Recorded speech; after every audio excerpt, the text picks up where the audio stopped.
شہدائے کربلا علیہ السلام کے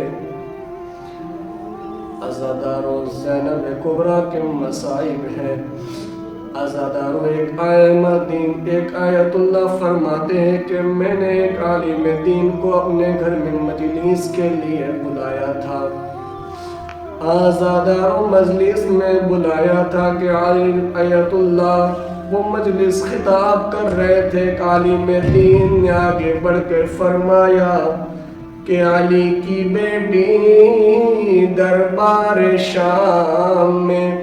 آیت اللہ آگے بڑھنے کے بعد آیت اللہ نے اس عالم دین کا ہاتھ پکڑ لیا۔ یہ عالم اس کے آگے نہ کچھ بولنا، کیونکہ تو نے یہ جملہ جو بولا ہے اس کا حق ادا نہیں ہوا۔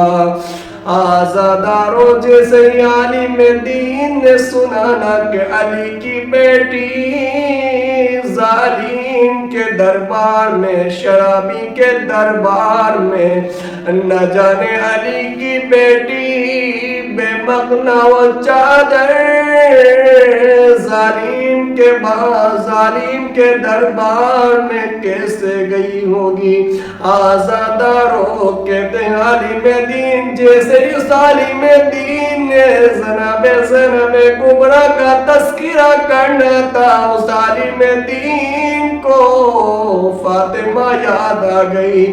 آزاداروں عالم دین کہتے ہیں کہ علی کی بیٹی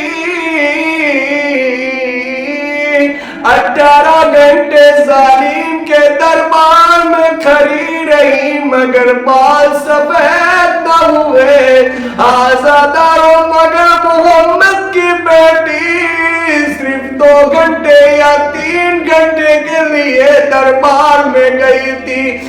سند کا بٹنا تھا کہ فاطمہ نے سند کو اٹھایا، فاطمہ کے بال سفید ہو گئے۔ رضا بقضائه تسلیما لأمر انا للہ